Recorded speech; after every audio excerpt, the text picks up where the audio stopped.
The memory without the emotion is called wisdom, and that's the name of the game in three-dimensional reality. Now they're ready for a new experience. It's not reliving the past. You don't need to talk about it. All you need to do is overcome the emotion. When you overcome the emotion, you're free from the past. You can see it from a greater level of consciousness. And that's when a person, so many times when they truly change, they'll say this. We've seen it over and over again.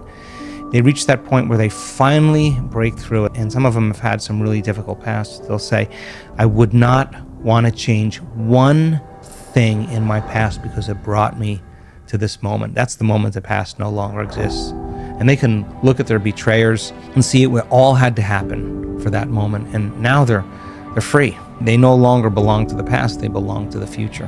What do people do when they feel an emotion?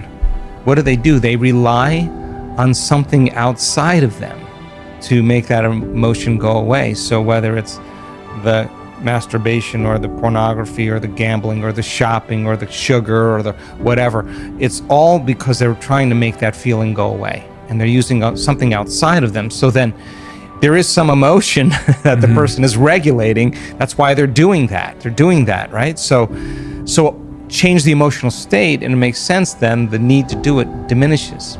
If you understood what you were doing and why you were doing it, just like learning anything, if you understood a formula, I think it wouldn't be as hard as you think it is, because there is a way to change. And step one in that process of change is new information. Always. It's the forerunner to any experience. Without the information, we doubt that it's possible. And the information and the science removes the doubt. In order for a person to change a belief or a perception about themselves and their life, the majority of those people made a decision with such firm intention that the amplitude of that decision carried a level of energy that was greater than the hardwired programs in their brain and the emotional conditioning in their body. As I said earlier, their body literally responded to their mind.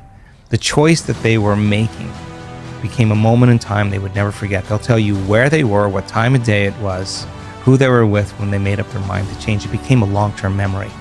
And the stronger the emotion we feel, the more altered we are inside of us, the more we remember that choice. That's why we need pain sometimes. That's when you painted yourself into a corner and you said, this is it. I don't care how I feel, body. I don't care how long it takes, time. I don't care what people think. I don't care what's going on in my life, environment. I'm going to do this. And you made up your mind. The moment you felt that emotion, you were aligning to a new future. And to change is to be greater than your body, to be greater than your environment, and to be greater than time.